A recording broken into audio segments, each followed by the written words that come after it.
أعوذ بالله من الشيطان الرجيم بسم الله الرحمن الرحيم اولیائه بقصص الانبیاء والمرسلین واکمل ایمان المسلمین والمؤمنین بولایت علی امیر المؤمنین علیہ السلام.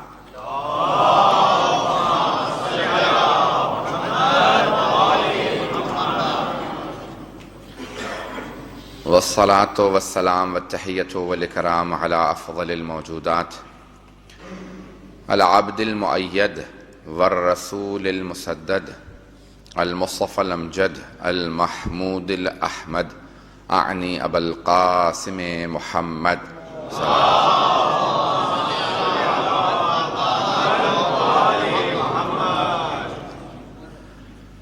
وعلى روحه ونفسه وسهره ووصيه سيد الأتقياء والأصفياء مولى الموالي إمام المتقين علي بن أبي طالب.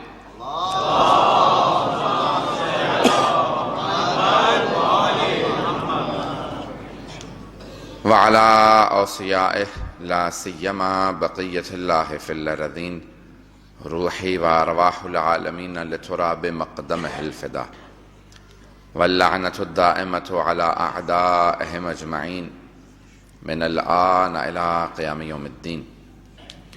أما بعد فقد قال الله الحكيم في كتابه الكريم بسم الله الرحمن الرحيم لقد كان لكم في رسول الله أسوة حسنة لمن كان يرجو الله واليوم الآخر وذكر الله كثيرا. صدق الله العلي العظيم. صلوات.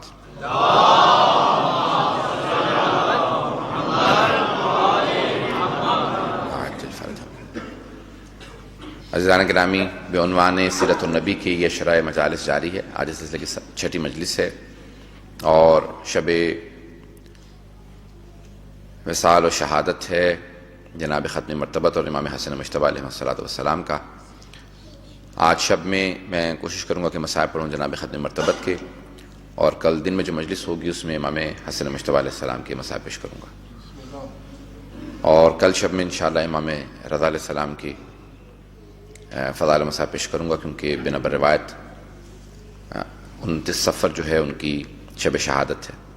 عزیزان گرامی، جناب ختم مرتبت کی سیرت تمام انسانیت کے لیے اسوہ ہے، ان کے لیے نمونہ عمل ہے، اور جو بھی ختم مرتبت کی سیرت کو سمجھے گا، ان کی زندگی کو سمجھے گا، ان کا ضرور پیروکار بنے گا.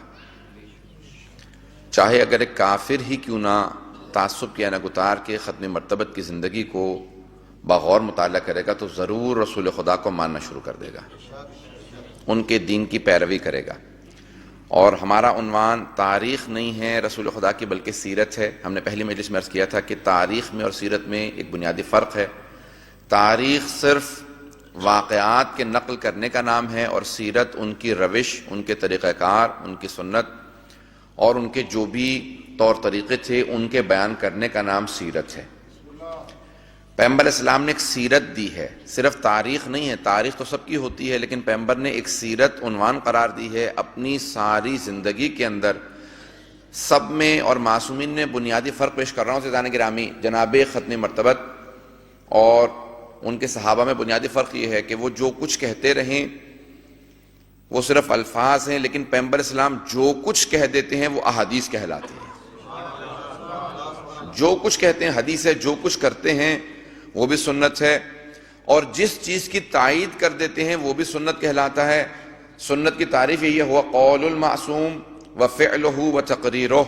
قول معصوم بھی سنت ہے، فعل معصوم بھی سنت ہے، اور جس چیز کی تائید کر دیں، کسی کو کہیں کہ یہ جو کچھ کر رہے ہو صحیح ہے، یہ بھی سنت ہے. اگر کسی کو روک دیں تو اس کا نہ کرنا سنت نبوی ہے. عزیزان گرامی، پیغمبر اسلام نے ایک ایسی ہستی کا، ایک ایسے وجود کا نام پیغمبر اسلام ہے جن کے ہر قول اور فعل کو، معصوم کے ہر قول اور فعل کو حجت قرار دیا اللہ سبحانہ و تعالیٰ نے.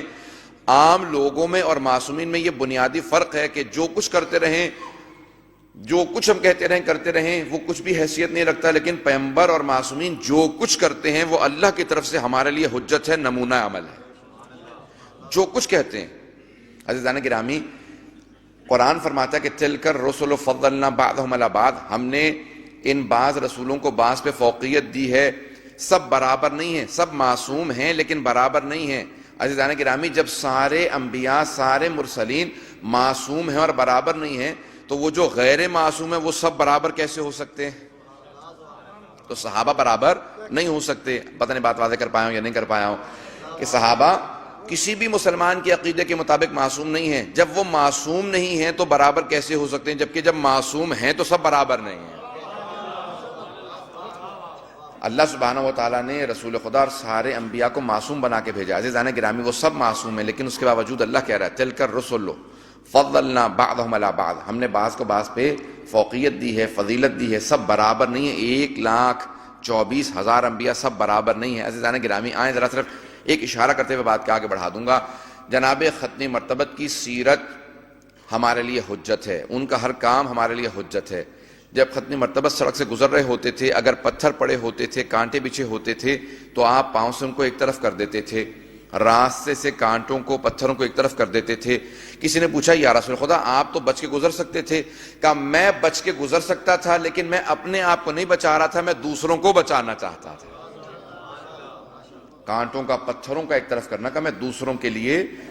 عزیزان گرامی، ہمارے لیے ہر فعل پیغمبر اسلام کا حجت ہے. ان کا اس طرح سے پتھروں کو ہٹانا، اس طرح سے کانٹوں کو ہٹانا تاکہ کوئی دوسرا نقصان نہ اٹھا لے. عزیزان گرامی، ختنی مرتبت نے عام افراد کو تربیت کرنے کے بعد آسمان ہدایت تک پہنچا دیا. عزیزان گرامی، کسی عام سے انسان کو سلمان بنایا، سلمان کو مسلمان بنایا، مسلمان سے منا اہل البیت بنایا، کسی بے زر کو ابو ذر بنا دیا. ختمی مرتبت میں تربیت کرنے کے بعد بڑی بڑی ہستیوں کو بڑے بڑے مقامات پہ پہنچایا. عزیزان گرامی، جناب سلمان نے ایک جملہ میں پیش کرنا چاہتا ہوں کہ ان سے کسی نے کہا سلمان آپ کھجور کے درخت لگا رہے ہیں، کم از کم 7 سال میں یہ پھل دیتا ہے، آپ تو بہت بوڑھے ہیں، بہت مسن تھے، ان کی عمر بہت زیادہ تھی، تو کہا آپ تو جئیں گے نہیں اتنا، آپ پہلے ہی مر جائیں گے، پھل کھانے سے پہلے آپ کا انتقال ہو جائے گا. کہ اولاً تو پہلی بات یہ ہے کہ قضاء و قدر کا فیصلہ خدا کے ہاتھ میں ہے، تمہارے ہاتھ میں نہیں ہے. اس نے فیصلہ کرنا میں کتنا جیوں گا، تم نے فیصلہ نہیں کرنا. دوسری بات یہ ہے میں نے بہت سے ایسے درختوں کے پھل کھائے ہیں جو درخت میں نے نہیں لگائے تھے. اگر دوسرے میرے لگائے ہوئے درختوں کا پھل کھا لیں گے تو مجھے کون سا فرق پڑ جائے گا. عزیزان گرامی، پیغمبر یہ سمجھا کے گئے ہیں اپنے تک نیکیوں کو محدود نہ رکھنا. یہ مت سوچنا میرا فائدہ کیا ہوگا، اس سے خود غرضی آتی ہے. کہ دوسروں کا سوچنا، اس سے انسان محمدی بنتا ہے. جناب سلمان فارسی کے لیے کہا تھا نا، جب کسی نے مذاق اڑایا ان کا اور تمسخر کرنے لگا، تضحیک کرنے لگا اور کہا کہ یا رسول خدا یہ تو فارسی ہے، اسے عربی نہیں آتی صحیح طرح سے. پیغمبر اسلام نے کہا نہیں، خبردار، آج کے بعد سے کوئی سلمان کو فارسی نہ کہے، یہ سلمان محمدی ہے، یہ محمدی ہے. جناب ختمی مرتبت میں کہا یہ میرے رنگ کو اپناتا ہے، میری روش کو اپناتا ہے، میری سیرت کو اپناتا ہے. عزیزان گرامی، سیرت النبی یہ ہے کہ انسان خود غرض نہ بنے، اپنا نہ سوچے بلکہ دوسروں کا سوچے. کہ اپنا سوچنے سے تو انسان اپنا ہی رہتا ہے، دوسروں کا سوچنے سے انسان الہی بن جاتا ہے، اس میں الہی رنگ آنے لگتا ہے. عزیزان گرامی، یہاں تک معصوم کے الفاظ ہیں کہ روز قیامت سارے انبیاء کھڑے ہوں گے، دیکھ رہے ہوں گے اور کہہ رہے ہوں گے نفسی نفسی، پروردگارہ بس مجھے جنت فردوس تک پہنچا دے. جناب انہوں نے یہی کہا تھا نا، پروردگارہ اتنی میں نے تبلیغ کی، 950 سال تبلیغ کی ہے، مجھے جنت تک پہنچا دے، امت پہ عذاب نازل کر دے. 950 سال تبلیغ کے باوجود ایمان نہیں لائے. تو روز قیامت شاید امام فرماتے ہیں کہ سب کے سب انبیاء کہہ رہے ہوں گے نفسی نفسی، پروردگارہ بس میں جنت فردوس میں چلا جاؤں. ماننے والوں نے تو عمل نہیں کیا. اور ایک پیغمبر اسلام کھڑے ہوں گے، کہہ رہے ہوں گے امتی امتی، پروردگارہ میری امت کا کیا ہوگا، میری امت بہت گنہگار ہے. اپنا نہیں سوچ رہے ہوں گے، دوسروں کا. معراج میں جب ختمی مرتبت گئے تو خود اللہ نے سوال کیا. اور اب یہاں پہ ایک جملہ اچانک ذہن میں آیا تو اس کو پیش کرتا چلوں. جب واپس آئے کہا کہ میں معراج پہ گیا تھا تو صحابہ کرام نے سوال کیا یا رسول اللہ نے کس لہجے میں آپ سے کلام کیا؟ کہا یہی میں نے اللہ سے سوال کیا تھا کہ انت کلمنی ام علی، پروردگارہ تو مجھ سے کلام کر رہا ہے یا علی مجھ سے کلام کر رہا ہے؟ توجہ، سارے مجمع کی توجہ.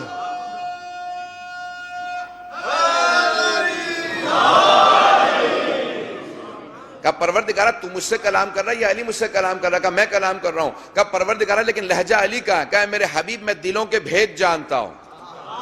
جب آپ معراج پہ آئے تو میں نے دیکھا کہ اب اس طراب میں ہے جہاں سارے ملائکہ رک گئے، انبیاء رک گئے، جہاں کسی کے آنے کی مجال نہیں تھی، میں نے عرش اعظم پہ آپ کو بلایا۔ جب آپ تشریف لائے تو میں نے دیکھا کہ آپ ایک مرتبہ ایک عجیب سی کیفیت کے اندر ہیں، تو میں نے آپ کے دل میں جھانک کے دیکھا، جو آپ سے سب سے قریبی نظر آیا وہ میں نے علی پایا۔ تو میں نے علی کے لہجے میں آپ سے کلام کیا تاکہ آپ کو اپنائیت محسوس ہو۔ تو کہا وہاں پہ خداوند نے بتایا، اے میرے حبیب کیا آپ جانتے میں نے آپ کو کیوں سب سے بلند مقام عطا کیا، سارے انبیاء کا سردار آپ کو کیوں بنایا، سید الانبیاء آپ کو بنایا، امام الانبیاء کا پروردگارہ تو بہتر جانتا ہے۔ عزیزان گرامی، عظمت محمد مصطفیٰ صلی اللہ علیہ وآلہ وسلم یہ ہے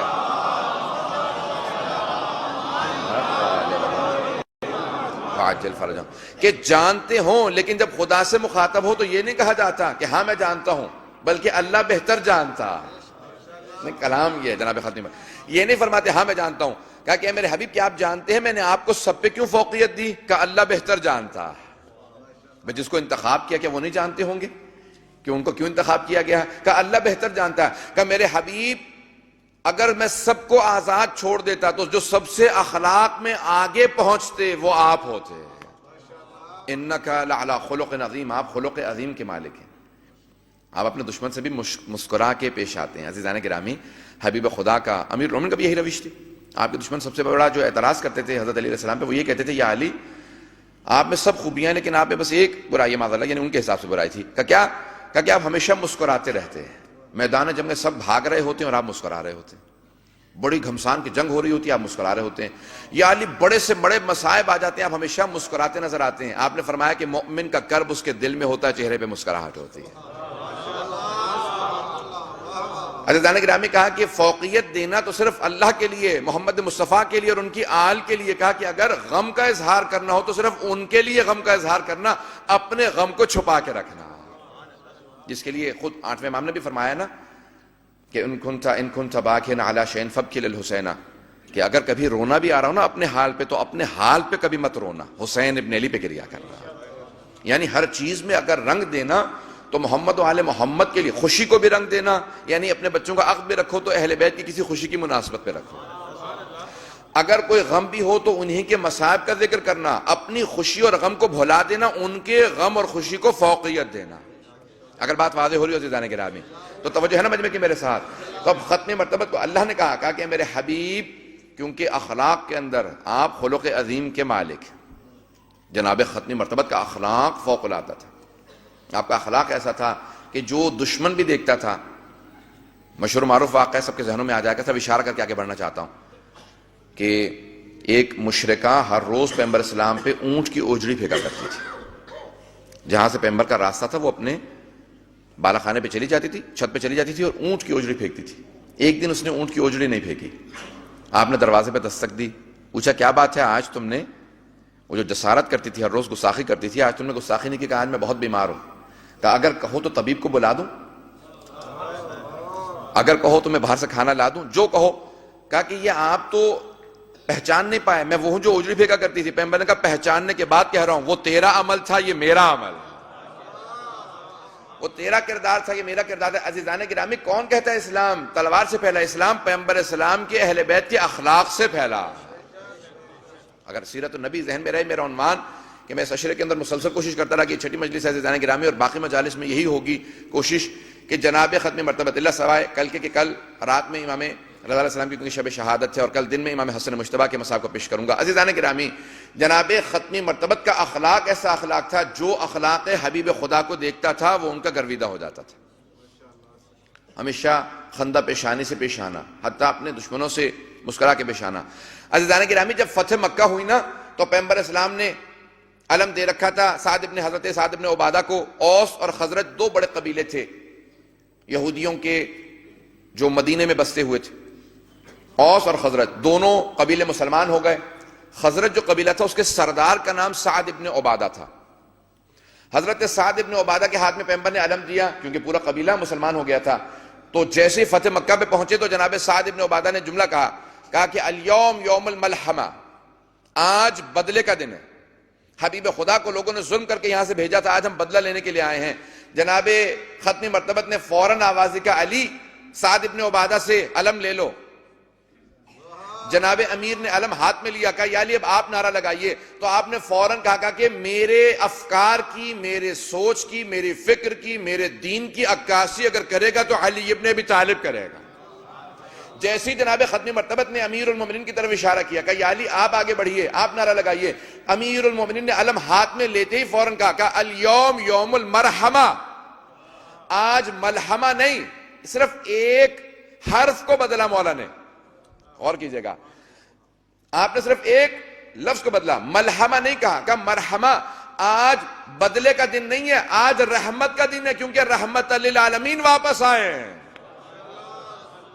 آج رحمت الہی پلٹ کے مکے میں واپس آئی، آج رحمت الہی کا دن ہے۔ عزیزان گرامی، آپ نے غور فرمایا کہ دوسروں کی سوچ میں، سمجھ میں پیغمبر اسلام کے اور آل محمد کی سمجھ میں بہت زیادہ فرق ہے۔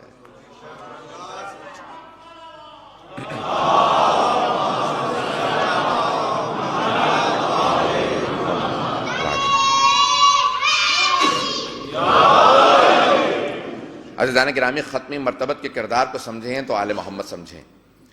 اگر ہم اصحاب کی عظمت کے قائل ہیں تو اس لیے وجہ سے نا کہ کیونکہ وہ رسول خدا کے اصحاب تھے، رسول خدا کی تعظیم کرتے تھے، انہیں مانتے تھے، اسی لیے ہم ان کو مانتے ہیں۔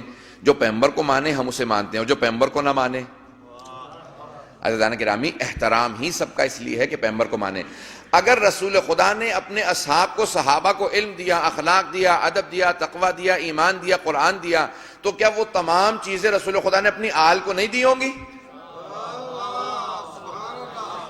اس سوال علماء فکریہ ہے۔ تو عزیزان گرامی، آل محمد کا مقام، پیغمبر یہ چھٹے امام کا جملہ جس کو میں نے پیش کیا، چھٹے امام فرماتے ہیں، کہا کہ اگر رسول خدا نے سب صحابہ کو علم دیا ہے تو ہم تو آل محمد ہیں، ہمارے پاس وہ سارے علوم ہیں جو محمد مصطفیٰ صلی اللہ علیہ وسلم کے پاس سے۔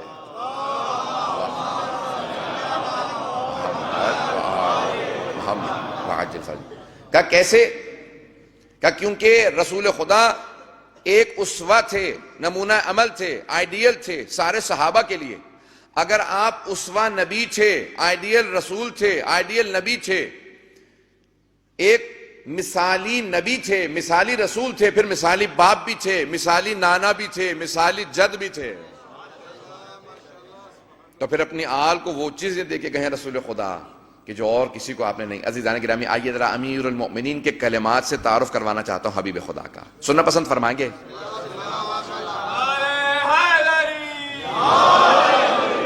میں نہج البلاغہ سے پیش کرنا چاہتا ہوں، مولا متقیان کیا تعارف فرماتے ہیں کہ جناب ختمی مرتبت تاریخ میں جناب آدم سے جہاں پہ جناب ختمی مرتبت کا شجرہ چلا تو جہاں دو حصوں میں تقسیم ہوا، جو سب سے افضل، جو سب سے اشرف، جو سب سے با ایمان، جو سب سے کمال کے درجے پہ فائز سے، وہ اجداد رسول خدا تھے، جن کا مقام سب سے زیادہ تھا، اللہ نے ان کو چنا ہے اجداد رسول خدا ہونے میں۔ عزیزان گرامی، کیونکہ ختمی مرتبت کا نور مقدس آنا تھا اس عرض پہ، اس صفحہ ہستی پہ اس نور مقدس نے آنا تھا، تو جن کے صلب میں رکھا، کہا کہ وہ سب سے با کمال افراد تھے۔ پھر فرماتے ہیں کہ حبیب خدا اتنے شجاع تھے کہ جب میں سب سے آگے جنگ کر رہا ہوتا تھا اور باقی صحابہ گھبرا جاتے تھے، جنگ سے، دشمن کے حملے سے ڈرتے تھے، بھاگتے تھے، تو پیغمبر اسلام کی پشت پہ جا کے پناہ لیا کرتے تھے۔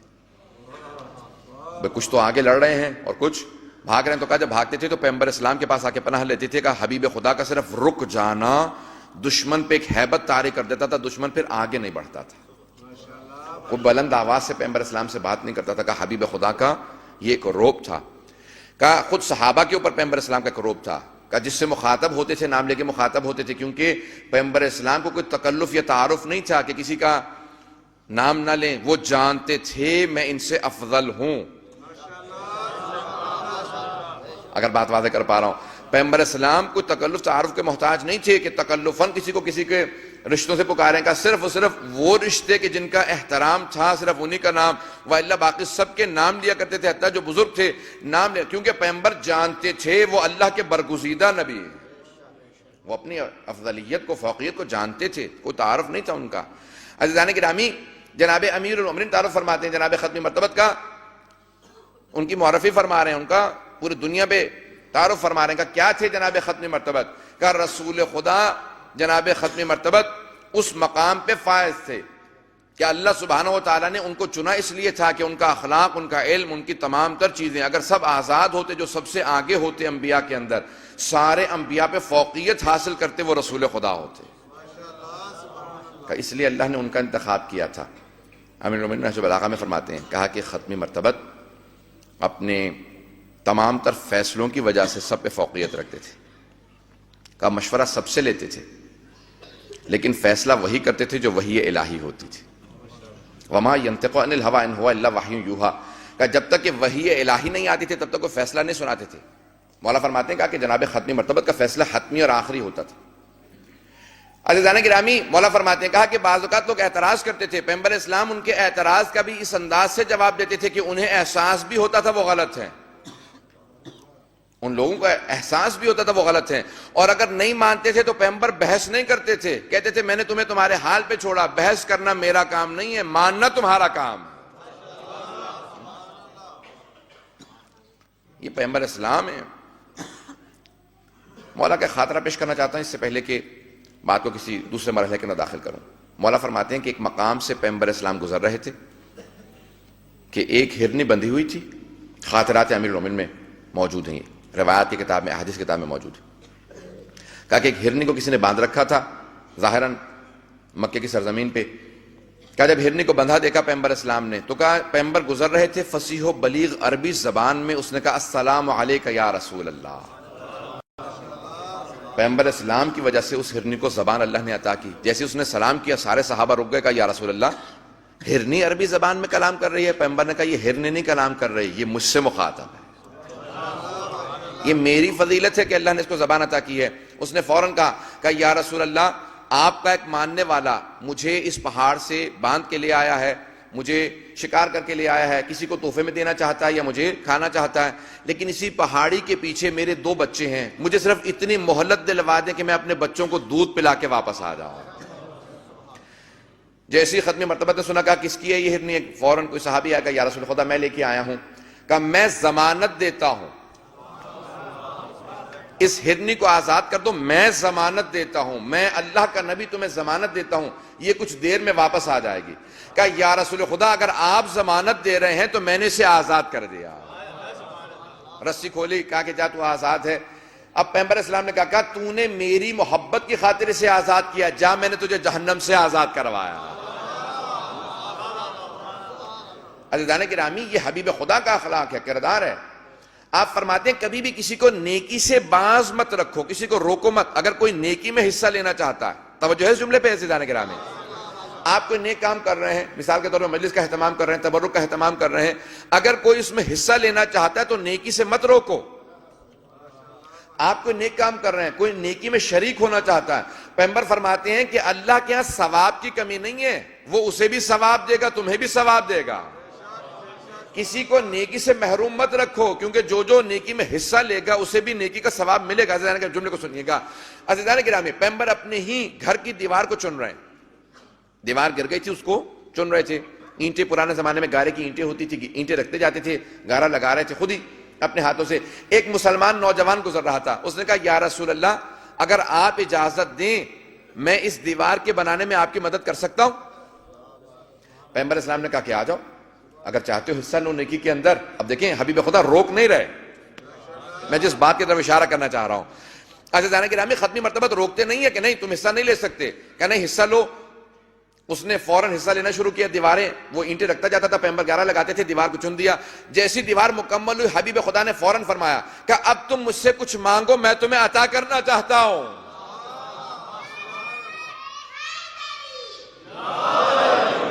یعنی پیغمبر احسان مند نہیں ہونا چاہتے کہ اس سے نیکی لی ہے تو اس کا احسان مند ہو جاؤ، کہ اب تم مجھ سے کچھ مانگو، میں تمہیں عطا کرنا چاہتا ہوں، میں تمہارا محتاج نہیں ہوں، تم میرے محتاج ہو. تو فوراً سبق بھی دے رہے ہیں، ایمان کا درس بھی دے رہے ہیں. اس نے کہا یا رسول اللہ اگر ہو سکے تو مجھے شہادت کی ضمانت دے دیں. پیغمبر نے ہاتھوں کو بلند کیا کہ پروردگارہ اسے شہادت عنایت فرما. اب اگلے ہی غزوے میں وہ نوجوان آگے گیا اور شہید ہوا. پیغمبر نے کہا دیکھو اس نے سبق سیکھ لیا تھا، کیونکہ میں شہادت کا مقام سمجھا چکا تھا. اس نے سیکھ لیا تھا کہ حبیب خدا اگر آپ مجھے بدلہ دینا چاہتے ہیں تو شہادت کا درجہ عنایت کروا دیجئے۔ عزیزان گرامی غور فرمایا آپ لوگوں نے، پیغمبر نے محروم بھی نہیں رکھا اور اس کو عطا بھی کیا۔ ایک اور مقام پہ ایک اور صحابی گزر رہے تھے، پیغمبر کوئی کام کر رہے تھے، کہا کہ یا رسول خدا مدد کر سکتا ہوں؟ کہا آئیے۔ کہا کیا چاہتے ہیں اس کے بدلے میں؟ کہا یا رسول خدا جنت کی ضمانت دے دیں۔ کہا جنت کی ضمانت دی، لیکن دونوں میں فرق ہے۔ ان کو رسول خدا نے کہا میں دعا کرتا ہوں تم جنت میں جاؤ گے۔ ایک فرق ہے، وہ جنت مانگ رہے ہیں لیکن جنت تک پہنچنے میں نہ جانے کتنے مراحل آئیں گے، سختیاں آ سکتی ہیں، بیماریاں آ سکتی ہیں، پریشانیاں آ سکتی ہیں، قبر میں نہ جانے کیا کچھ ہو سکتا ہے، لیکن آخر میں جنت میں جائیں گے۔ لیکن شہادت مانگنے والے نے کہا یا رسول خدا مجھے شہادت چاہیے۔ پیغمبر نے وعدہ کیا تھا پہلا قطرہ زمین پہ گرتے ہی سارے گناہ معاف، اس کے بھی، اس کے ماں باپ کے بھی۔ جنت میں بھی زندہ، جنت میں بھی جائے گا، قبر میں بھی زندہ ہے، حیٌّ عند ربہم یرزقون، احیاء ہے، زندہ ہے، اور قبر میں رزق بھی پاتا ہے۔ اب جنت تک پہنچنے کے دیکھیں دونوں کا نتیجہ، شہادت کا نتیجہ بھی جنت اور دوسرے کی دعا کا نتیجہ بھی جنت، لیکن اس کے نتیجے میں نتیجہ یہ ہے کہ جنت میں جانے کے لیے اس کے لیے نہ جانے کیا مراحل ہوں، لیکن شہید کے لیے پہلا قطرہ گرتے ہی جنت شروع ہو جاتی ہے۔ مراحل مختلف ہیں عزیزان گرامی، اگر بات واضح ہوئی ہو عزیزان گرامی۔ یہ سیرت نبی ہے۔ جناب ختنی مرتبت کسی کو محروم نہیں رکھتے ثواب سے۔ جناب ختنی مرتبت سب کو شریک کرتے ہیں اپنے ان تمام کے تمام نیک اعمال کے اندر، اپنے تمام کے تمام جو بھی آپ نیک عمل کر رہے ہیں کہ اس میں شریک ہو جاؤ۔ کیوں؟ کیونکہ میں کسی بھی ثواب کا، تمہارے کسی کام کا محتاج نہیں ہوں، تم ہمارے ہر کام کے، ہمارے دعا کے۔ عزیزان گرامی آج امام وقت کی وجہ سے، حجت خدا کی وجہ سے ہر دعا قبول ہوتی ہے۔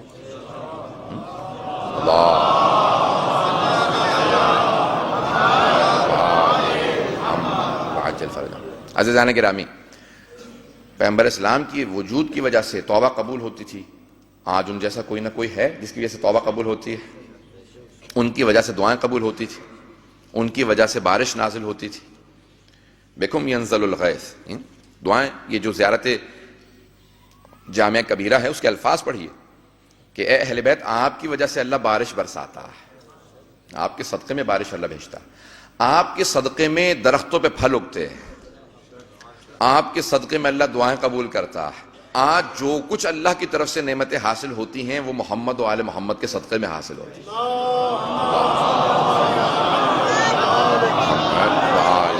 محمد وعجل فرجهم۔ عزیزان گرامی چند جملوں کو پیش کروں گا اور پھر آخری مرحلے میں داخل ہو جاؤں گا۔ عزیزان گرامی آپ کی انتظامیہ نے بھی آج ایک چندے کے لیے کہا کہ انشاءاللہ تعالی تمام مومنین سے ایک درخواست کی جائے اور اس میں حصہ لیں۔ یہاں پہ آپ کے والنٹیئرز جو ہیں انشاءاللہ تھوڑی سی دیر میں آئیں گے، چادریں لے کے آئیں گے ظاہراً۔ عزیزان گرامی صرف دو جملے پیش کروں گا۔ پیغمبر اسلام خود سے کر سکتے تھے سب کچھ، ان کو ضرورت نہیں تھی۔ مسجد نبوی اشارہ کرتے بن جاتی، اعجاز سے ہو سکتا تھا۔ جناب ختنی مرتبہ جو کام چاہتے ویسا کام ہو جاتا، لیکن پھر بھی آپ نے چاہا کہ سب کے لیے قیام معاشرے کے لیے ہے، سوسائٹی کے لیے۔ اس معاشرے کی تربیت ضروری ہے، اس معاشرے کو یہ سمجھانا کہ نیکیاں اللہ کے لیے ہیں، اس میں حصہ لو، یہ سمجھانا ضروری ہے۔ عزیزان گرامی اب آپ ذرا کردار دیکھیے محمد و آل محمد کا کہ جب جناب یہ سورہ حلقہ ہے نا، جب جناب سیدہ نے روزوں کی نذر کی، منت مانی، سب کے ذہنوں میں واقعہ صرف اشارہ کرنا ہے مجھے واقعہ پیش نہیں کرنا۔ جب منت مانی کہ ہم 3 روزے رکھیں گے، جناب سیدہ نے اور جناب امیر علیہ السلام نے، دونوں نے علیہ الصلوۃ والسلام نے جب نذر کی تو روزے رکھنا شروع کیے، تو اس میں قرآن کی آیت کے الفاظ یہ ہیں کہ وَيُطْعِمُونَ الطَّعَامَ عَلَىٰ حُبِّهِ مِسْكِينًا وَيَتِيمًا وَأَسِيرًا۔ جس ترتیب سے سائل آتا رہا، مانگتا رہا، اللہ نے وہی ترتیب قرآن کے سورے میں نازل کی ہے۔ مسکینا و یتیما و اسیرا۔ پہلے دن کہا تھا نا جس نے کہ میں مسکین ہوں، کچھ نہیں ہے میرے پاس، دوسرے دن کہا تھا میں یتیم ہوں، تیسرے دن کہا تھا میں اسیر ہوں، جو جملہ پیش کرنا چاہ رہا ہوں۔ عزیزان گرامی اسیر کسے کہتے ہیں؟ جنگی قیدیوں کو، اور مدینہ کے اندر کوئی مسلمان جنگی قیدی نہیں تھا، مشرکین و کفار جنگی قیدی تھے۔ عزیزان گرامی ہم ان اہل بیت کے ماننے والے ہیں جو کسی کافر اور مشرک کو بھوکا برداشت نہیں کرتے، اپنے آپ کی بھوک کو قربان کر کے اسے کھانا کھلا دیتے۔ عزیزان گرامی کیا کیا اہل بیت نے؟ تیسرا دن تھا روزے کا، کہا ہم دوبارہ فاقہ کر لیں گے، شیعہ سنی سارے مورخین مفسرین نے لکھا ہے کہ جب یہ سورہ نازل ہوا ختم مرتبت فوراً آئے جناب سیدہ کے گھر میں اور دیکھا امام حسن حسین وہ بھی روزے رکھ رہے تھے، جبکہ نظر ان کی نہیں تھی، نظر ماں باپ نے مانی تھی لیکن وہ بھی روزے سے تھے. اب ان کے بازو کانپ رہے تھے 3 دن. کیوں؟ بہت کم سن تھے، 4 برس کے تھے، 4 اور 5 برس کے. تو پیغمبر اسلام کی آنکھوں میں آنسو آئے، فوراً کہا پروردگارہ میری زندگی میں میری آل ان مصائب سے گزر رہی ہے، میں برداشت نہیں کرتا. تو اس کے بعد کے مصائب پیغمبر اسلام کے لیے کتنے مشکل ہوں گے، میں انشاءاللہ آخر میں پیش کروں گا. عزیزان گرامی، ہم ان محمد و آل محمد کے ماننے والے ہیں جو اسیروں کے لیے بھی، جو مشرک اور کافر اسیر کے لیے بھی اپنی بھوک برداشت کر لیتے ہیں لیکن ان کی بھوک برداشت نہیں کرتے. عزیزان گرامی، جناب امیر علیہ السلام کے جملے ہیں جناب ختمی مرتبہ سے متعلق کہ سخاوت حبیب خدا یہ تھی، ختمی مرتبت کی سخاوت کا یہ عالم تھا کہ جب تقسیم کرنے پہ آتے تھے تو اپنا حصہ بھی فقراء میں تقسیم کر دیتے تھے، خود فاقہ کر لیتے تھے لیکن دوسروں کے فاقے کو برداشت نہیں کرتے تھے. جناب امیر علیہ السلام ختمی مرتبت کے بعد جب دوپہر میں نکلے تو دیکھا کہ جناب ایک صحابی رسول ہیں بہرحال کہ جو باہر نکلے ہوئے، دوپہر کی گرمی ہے مدینے کی، مقداد جناب مقداد ابن اسود، کم مقداد اس دوپہر کی گرمی کے اندر باہر نکلے ہوئے ہو؟ کہا مولا میرے بچے بہت بھوکے ہیں، ان کی بھوک برداشت نہیں ہو رہی تھی. مولا نے کہا کہ یہ روٹیاں تم لے جاؤ. کہا مولا میں جانتا ہوں کہ بنت رسالت اور آپ کے بچے بھی بہت بھوکے ہیں. کہا وہ ایک دن اور فاقہ کر لیں گے لیکن تم اور تمہارے بچے فاقہ کریں یہ ہم سے برداشت نہیں ہوگا. عزیزان گرامی، یہ کیا کوئی مولا سے پوچھنے والا ہے کہ آپ کے گھر میں فاقہ اور آپ دوپہر میں باہر کہاں ہیں؟ مولا بھی تو دوپہر میں باہر ہی تھے نا، دوپہر تھی، کوئی مولا سے پوچھنے والا نہیں تھا. جب گھر پہنچے، اب دیکھیں جناب امیر ایسے ہیں، کسی کے ذہن میں یہ نہ ہے کہ اپنے بچوں کو کیوں بھوکا رکھا ہے جناب سیدہ کو. اب گھر پہ آئے تو جناب سیدہ نے سوال کیا، کہا کہ اے ابو الحسن ہمارے لیے کیا لے کے آئے ہیں؟ دیکھیں اگر مولا کا مقام ایسا ہے کہ فاقہ کر رہے ہیں تو دیکھیں بی کا مقام کیسا ہے. کہا کہ اے ابو الحسن ہمارے لیے کیا لے کے آئے ہیں؟ ہم لوگ بھوکے ہیں. آپ نے فوراً سر جھکا لیا. کہا سیدہ لے کے آ رہا تھا لیکن راستے میں کسی مقداد کو دیکھا بہت فاقے سے تھا، اس کو دے آیا. تو بی بی نے مسکرا کے کہا کہ اے ابو الحسن اگر لے آتے روٹیاں تو مجھے اتنی خوشی نہ آتی جتنی میں اب خوش ہوں کہ آپ تقسیم کرا ہے. پتہ نہیں بات واضح ہے یا نہیں عزیزان گرامی؟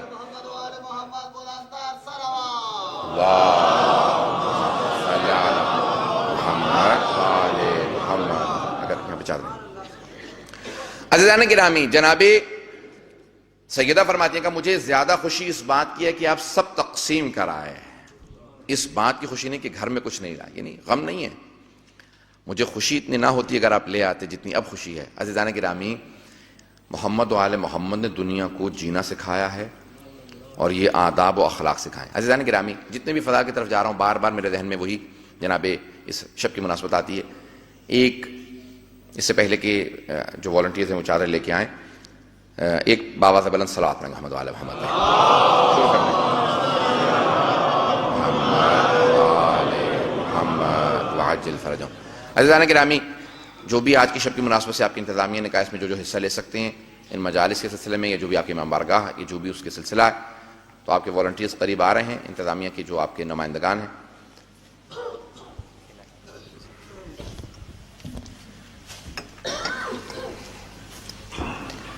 جیسے کہ مولانا صاحب نے فرمایا کل انشاءاللہ دوپہر میں بعد نماز ظہرین اسی مسجد میں شہادت امام حسین مجتبیٰ علیہ السلام کی مناسبت سے مجلس عزا منعقد ہوگی، اور انشاءاللہ کل رات کی مجلس شہادت امام علی رضا علیہ السلام کی مناسبت سے ہوگی.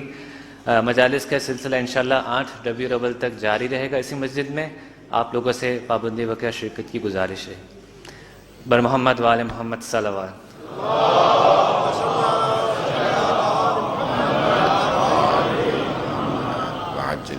پھر بھی باواز بلند صلوات.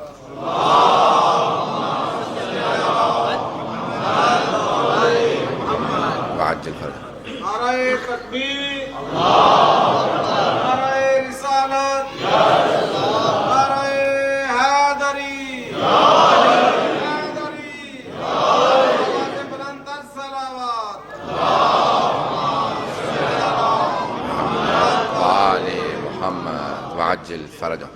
عزیزان گرامی، یہ جناب ختم مرتبت اور ان کی آل پاک پہ درود و سلام بھیجنے کا کیا ثواب ہے، صرف اس سے متعلق پیغمبر کی ایک حدیث کو پیش کروں گا. آپ فرماتے ہیں کہ جب میں شب معراج تیسرے یا چوتھے آسمان پہ پہنچا تو میں نے ایک مخلوق کو دیکھا، ایک فرشتے کو دیکھا جس کے 1000 ہاتھ تھے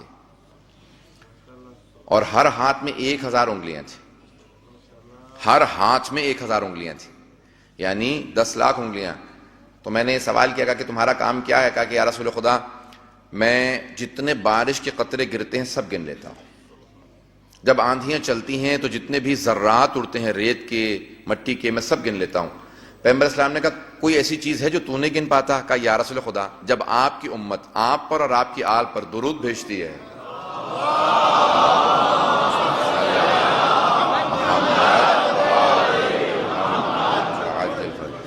تو اس کا ثواب میں نہیں گن پاتا.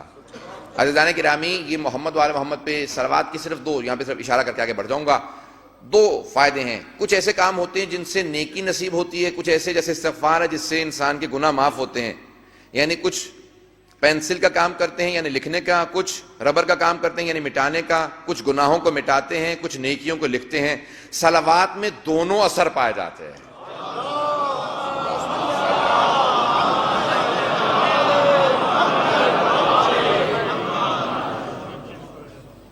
ہمارے ائمہ نے فرمایا کہ صلوات میں دونوں اثر پائے جاتے ہیں، گناہوں کو بھی دھوتی ہے اور نیکیوں کا بھی اضافہ کرتی ہے. ایک واحد عبادت ہے جو ہر حالت میں قبول ہے، اسی لیے معصوم فرماتے ہیں. اور دلیل کیا ہے؟ قرآن کی آیت ہے کہ ان اللہ و ملائکتہ یصلون علی النبی. عزیزان گرامی، یہ آیت دلیل ہے کہ ہر حالت میں، کیونکہ خداوند متعال اس عبادت میں شریک ہے، ہر حالت میں قبول ہے صلوات. تو اس لیے دعا سے پہلے بھی صلوات پڑھنی چاہیے، دعا کے بعد میں بھی، کیونکہ جب ابتدائی حصہ قبول ہے، اختتامی حصہ قبول ہے، تو پھر درمیانی شے کو کبھی رد نہیں کیا جائے گا. عزیزان گرامی، اس لیے بہرحال بے انتہا. اب آئیں، شب وصال ہے جناب ختم مرتبت کا. ہمارا یہ عقیدہ ہے کہ خود پیغمبر کی بھی شہادت ہے. اب اس کی تفصیل میں نہیں جاؤں گا. معصوم کا فرمان ہے کہ ما من، ہم میں سے کوئی ایسا نہیں ہے کہ جو دنیا سے یا زہر سے نہ جائے یا پھر تلوار کے وار سے نہ جائے. تو ختم مرتبت کو بھی حجت الوداع سے واپسی پہ زہر دیا گیا. عزیزان گرامی، اب اس کی تفصیل میں میرا یہاں پہ موضوع نہیں کہ میں اس کی تفصیل میں جاؤں، لیکن عزیزان گرامی، ائمہ علیہ السلام نے فرمایا کہ جب آپ کو وہ زہر دے دیا گیا اور پیغمبر نے خبر دے دی کہ مجھے زہر دے دیا گیا ہے، اب آپ سے میں سوال کروں گا کہ وہ جو پیغمبر اسلام کی سب سے محبوب ہستی ہیں جناب فاطمہ الزہرا، ان کے دل پہ کیا گزر رہی ہوگی جن کو پیغمبر نے راستے میں خبر دی. اور ازواج کہتی ہیں رسول خدا کی کہ پورے راستے پھر سیدہ روتی چلی آئیں. کسی بیٹی کے لیے باپ کی شہادت کی خبر برداشت کرنا بہت مشکل ہوتا ہے. میں نے ایک جملہ 2-3 شب پہلے پیش کیا تھا جناب ابراہیم کا، کہ جب خلیل خدا سے بھی سوال کیا جناب جبرائیل نے کہ اے اللہ کے خلیل، اللہ نے آپ کو اپنا دوست کہا ہے، کوئی حسرت ہے؟ کہا ایک حسرت ہے. کیا کون سی حسرت ہے؟ کہا کاش اللہ مجھے ایک بیٹی دے دیتا، کیونکہ باپ کے جنازے کی زینت بیٹیاں ہوا کرتی ہیں. جس طرح سے بیٹیاں روتی ہیں ویسے کوئی نہیں رو سکتا.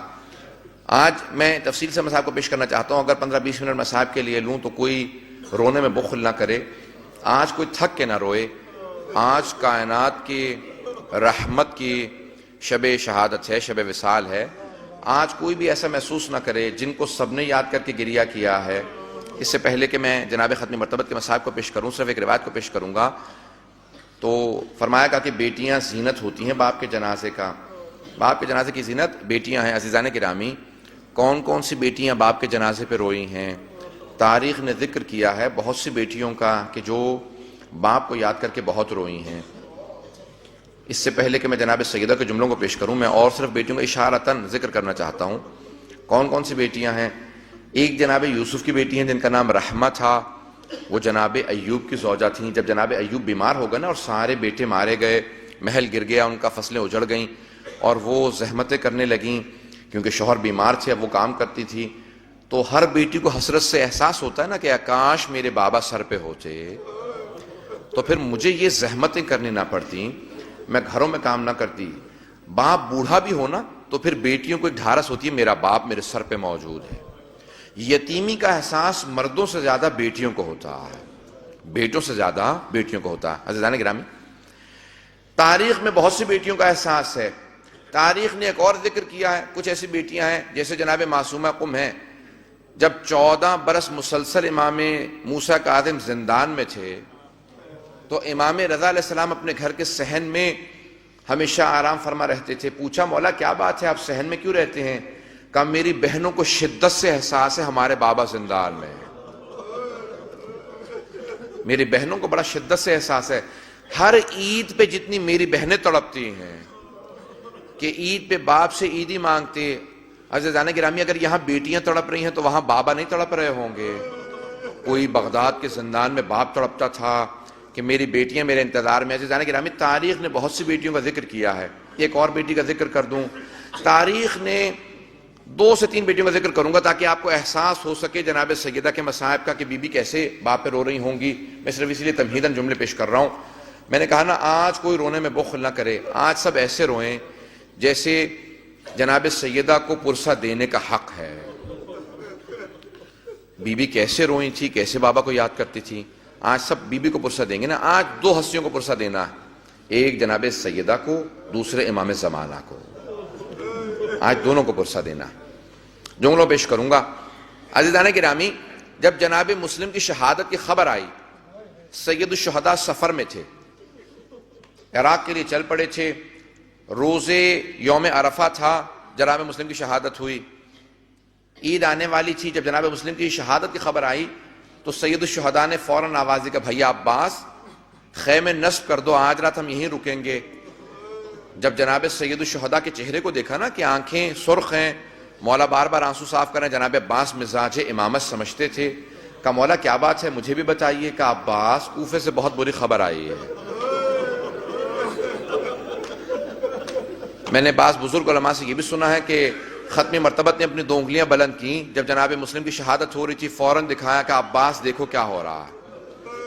جب دیکھا تو جناب عباس نے فوراً، غیرت ہاشمی تھی نا، جناب عباس فوراً بولے کہ مولا کوئی بڑا ہی مظلوم آدمی ہے، ہاتھ پشت پہ بندھے ہوئے ہیں، گھٹنے زمین پہ ہیں، کسی دارالامارہ کی چھت پہ اس کا سر جھکا ہوا ہے. فوراً جناب سید الشہداء نے کہا عباس ذرا غور سے دیکھو، کیونکہ سر جھکا ہوا تھا. جناب عباس نے غور سے دیکھا. کہا مولا یہ تو میرا بھائی مسلم ہے. مولا جس اعجاز سے آپ نے مجھے دکھایا ہے مجھے وہاں پہنچا دیجیے، میرا بھائی اکیلا ہے. کہا عباس ذرا اور غور سے دیکھو. کہا مولا جہاں دارالامارہ کی چھت پہ مسلم ہے نا، وہاں نیچے دارالامارہ کی زمین کے اوپر کوئی بی بی اپنے برقعے کا دامن پھیلا ہے، برقعے کا دامن پھیلائے کھڑی ہے. کہا عباس یہ میری ماں زہرا ہے. عزیزان گرامی جناب عباس نے علم نصب کیے. مجھے جن جملوں کو پیش کرنا ہے، میں نے کہا بیٹیوں کا احساس دلانا چاہتا ہوں. آج تفصیل سے پیش کرنا چاہ رہا ہوں، اگر تھوڑا سا وقت زیادہ لوں تو مجھے معاف کیجیے گا. جناب عباس نے سارے خیمے نصب کیے. جب خیمے نصب کر دیے تو جناب سید الشہداء نے کہا عباس ذرا میری بہن زینب کو بلا لاؤ. آئے جناب عباس کا بی بی، آپ کو مولا نے بلایا.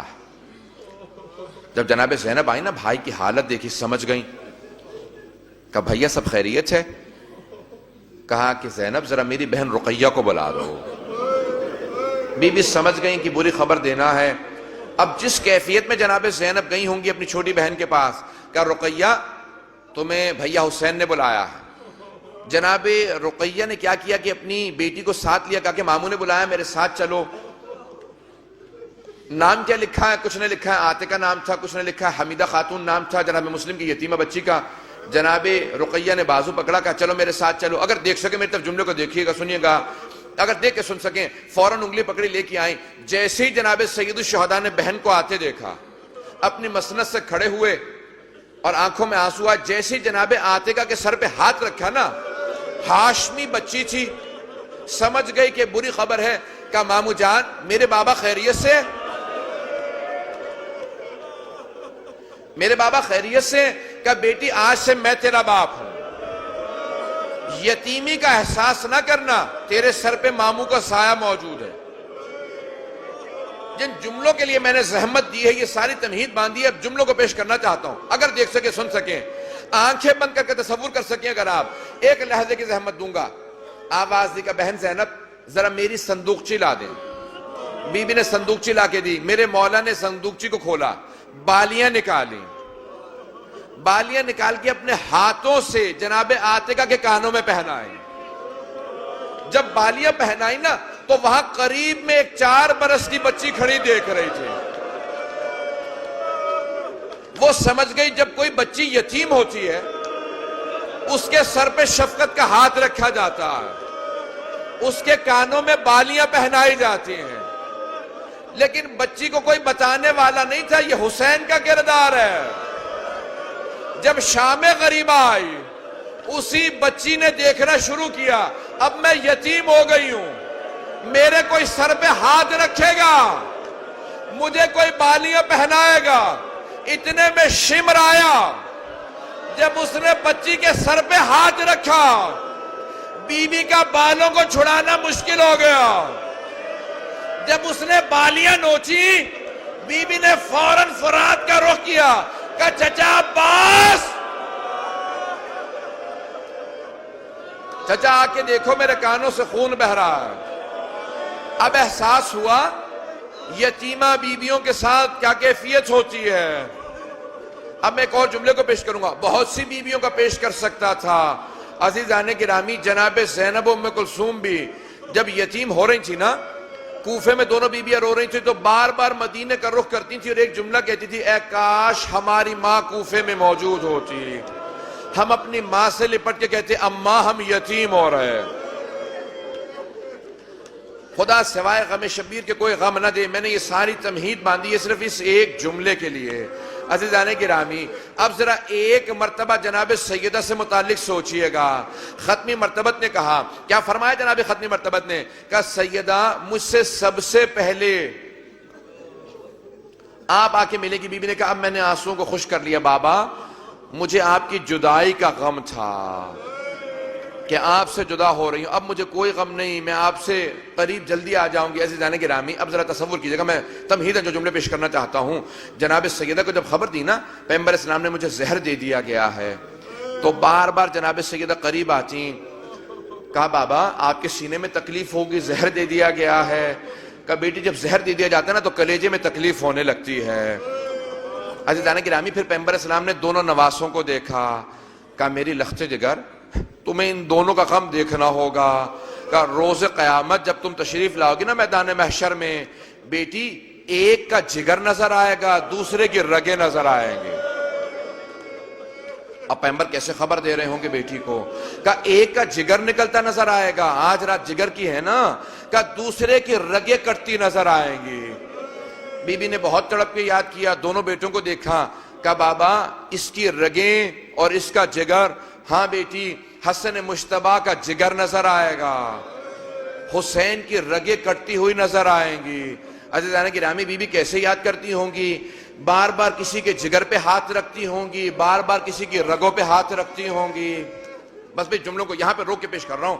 عزیزان گرامی، ایک ایسا وقت آیا، ختمی مرتبت کے آخری ایام تھے، آج کی شب تھی، کہ بار بار دونوں نواسے آ کے سینے سے لگ جاتے تھے۔ جب دونوں نواسے سینے سے لگتے تھے نا تو ایک مرتبہ جناب سیدہ آئیں، کہا میرے جگر کے ٹکڑوں، اے حسن اے حسین، نانا کے سینے پہ مت جاؤ، میرے بابا کے سینے میں تکلیف ہے۔ ایک مرتبہ ختمی مرتبت نے آواز دی کہ سیدہ میرے نواسوں کو آنے دو، جب یہ میرے سینے سے لگتے ہیں مجھے ٹھنڈک محسوس ہوتی ہے، ان کے میرے سینے سے لگنے سے مجھے ٹھنڈک محسوس ہوتی ہے۔ بار بار کبھی حسن مجتبیٰ کو سینے سے لگاتے تھے، کبھی حسین کو سینے سے لگاتے تھے، کبھی کسی کے جگر کا تصور کرتے تھے، کبھی کسی کی رگوں کا تصور کرتے تھے۔ بس میں رات گزر رہی تھی، ختم مرتبت کہہ رہے تھے اے علی آپ خود اپنے ہاتھوں سے مجھے غسل دیجئے گا، آپ مجھے کفن دیجئے گا، یا علی آپ میرا جنازہ پڑھائیے گا، یا علی مجھے گھر میں دفنا دیجئے گا۔ اب دونوں نواسے ایک بات سن رہے تھے، پیغمبر اسلام فرما رہے ہیں یا علی مجھے گھر میں دفنا دیجئے گا۔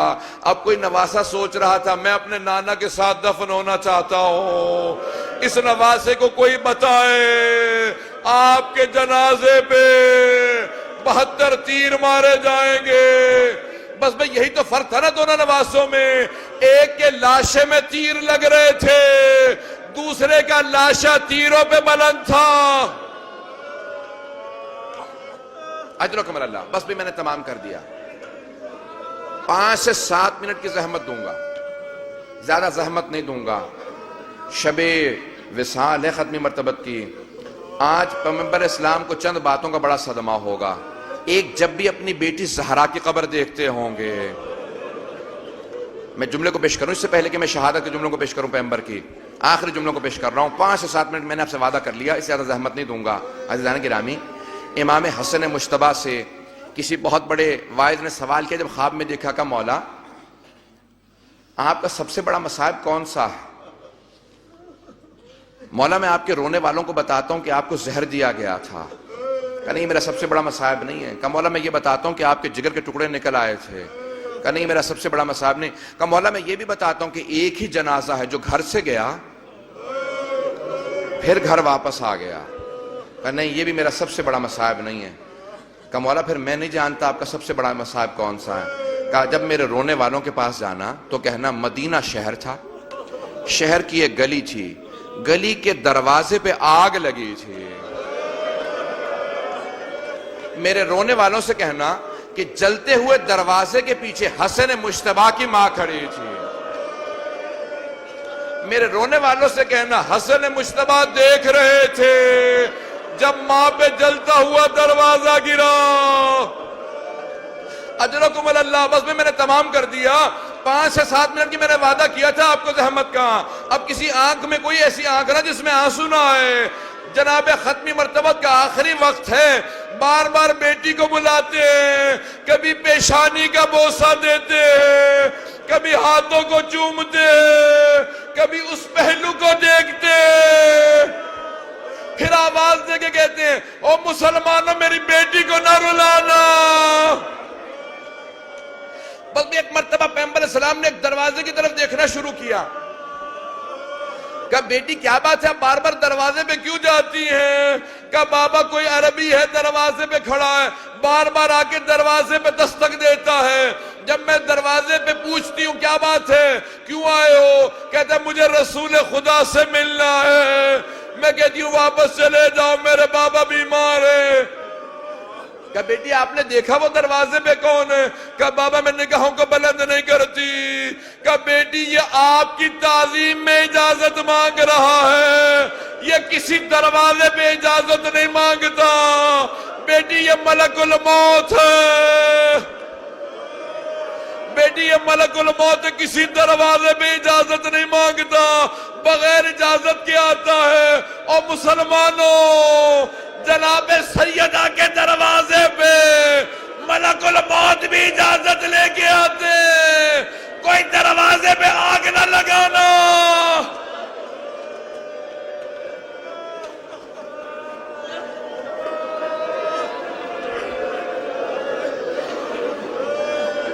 میں نے تمام کر دیا, میں نے تمام کر دیا. بس بھی آخری جملوں کی زحمت دوں گا. عزیزان گرامی, آخری لحظات ختمی مرتبت کے بار بار اپنی بیٹی کو پکارتے ہیں, بار بار بیٹی کو قریب بلاتے ہیں, پھر وصیتیں کرتے ہیں. کہا یا علی میرے بعد میری بیٹی کا خیال رکھنا.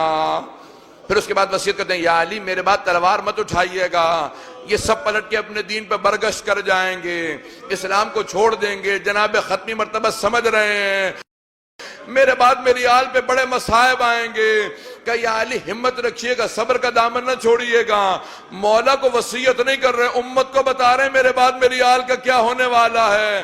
کہ یا علی میرے ان دونوں نواسے یہ آپ کو میں نے سونپ دیے, یہ دونوں آپ کے ہیں, میرے بیٹے ہیں. بس بھی امت کو وصیت کر رہے ہیں علی مرتضیٰ کے ذریعے میری امت پہ کبھی بھی کوئی میری امت سے میری آل پہ ظلم نہ کرے, میری قبر سے دور نہ کرے. بس بھی آخری وصیت تھی کہ یا علی مجھے میرے گھر میں دفنا دیجئے گا.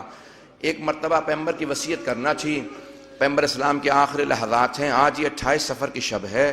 مجھے نہیں معلوم امام حسن و حسین کس طرح سے جناب سیدہ کے گرد جمع ہوں گے, لیکن روایت کے الفاظ ہیں کہ جناب ختمی مرتبہ ایک مرتبہ آخری مرتبہ بلایا. کہا یا علی آپ نے اپنے سب بچوں کے نام مجھ سے رکھوائے ہیں نا, اس کا نام میں نے حسن رکھا ہے, اس کا نام میں نے حسین رکھا ہے, یہ زینب ہے, یہ ام کلثوم ہے.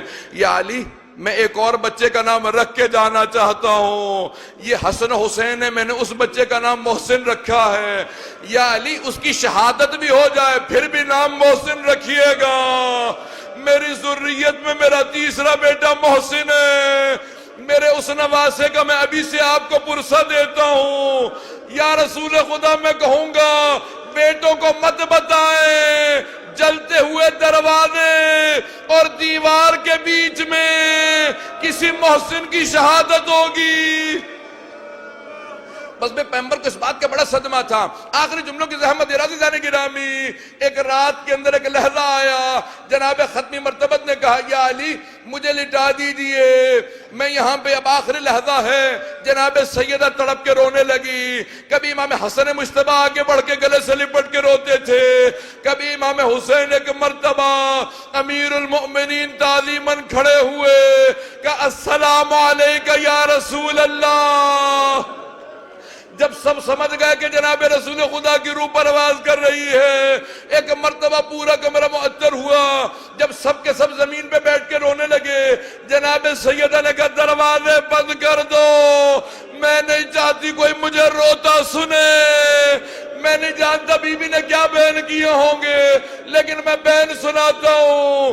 بی بی نے اپنے بالوں کو بکھرایا ہوگا، کہا ہوگا بابا آپ نے ہمیں داغ مفارقت دے دیا۔ اب بی بی کے اشعار کے جملے سن لیجئے، صبت علیہ مصائب اللہ، بابا آپ کے بعد اتنے مصائب آئے، اگر رات پہ آتے، اگر دن پہ آتے وہ رات پہ تبدیل ہو جاتی، پہاڑوں پہ آتے وہ ریزہ ریزہ ہو جاتے۔ عزیزان گرامی، آج اگر کبھی کوئی تصور کر سکے، ذرا ایک مرتبہ جنت البقیع کا رخ کرے، ایک ٹوٹی ہوئی قبر سے کہے بی بی ہم پرسہ دینے آئے ہیں۔ اے امام زمانہ، آپ کو آپ کی دادی زہرا کا واسطہ ہمارا پرسہ قبول فرمائے۔ اللہ لعنت اللہ علی القوم الظالمین۔ وَسَيَعْلَمُ الَّذِينَ ظَلَمُوا أَيَّ مُنقَلَبٍ يَنقَلِبُونَ۔ بس بھئی میں دعا کرواؤں گا، واسطہ دوں گا، ہاتھوں کو بلند کیجئے گا۔ پروردگارا، ہمارا جی تو چاہتا ہے ہم مدینہ میں ہوتے، روضہ رسول پہ جاتے، ختمی مرتبت کے قبر مطہر کے اوپر آنسو بہا کے پرسہ دیتے۔ پروردگارا، جنت البقیع میں جاتے، وہاں پہ ان کی آل کو پرسہ پیش کرتے۔ پروردگارا،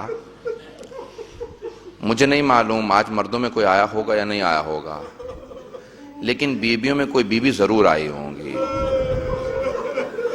بیوی کو اپنے بابا سے بڑی محبت تھی، بیوی نے اپنے بابا کے وصال کے بعد مسلسل اپنے بابا کو یاد کیا، کہا بابا زندگی میں تو آپ نے ہماری بھوک بھی برداشت نہیں کری، بابا ذرا آ کے دیکھیے ہمارے پہ کیا کچھ ظلم ہو گیا۔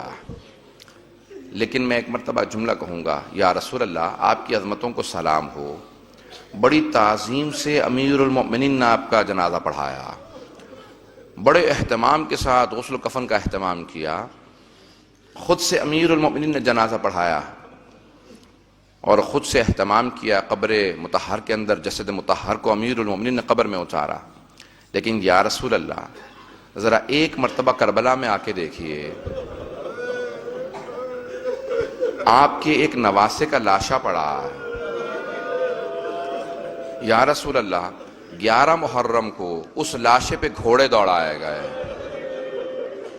یا رسول اللہ کوئی دفنانے والا نہیں تھا، لاشے پہ تیر لگے ہوئے تھے، اور بار بار جب بیبیاں دیکھتی تھیں تو مدینے کا رخ کر کے کہتی تھی صلی علیکہ ملک السما، نانا ملائکہ نازل ہوئے تھے آپ کا جنازہ پڑھنے کے لیے، ھذا حسین مرمل بالدماء، نانا یہ آپ کا نواسہ حسین پتھروں کے اندر۔ میں آخری واسطہ پیش کر رہا ہوں، پروردگارہ واسطہ اس لحظے کا، ہاتھوں کو بلند کیجئے گا۔ پروردگارہ آج کوئی اپنے لیے دعا نہ مانگے، آج ختمی مرتبت کا وصال ہے نا، کوئی اپنے لیے دعا نہ مانگے۔ آج کس کے لیے دعا مانگیں گے؟ آج ظہور امام زمانہ کے لیے، کہ ہر ظلم کا بدلہ لیں امام زمانہ ظہور فرما کے۔ ہاتھوں کو بلند کیجئے گا، آئیں بھئی ایک صرف کہوں گا، پروردگارہ ظہور امام زمانہ میں تعجیل فرما۔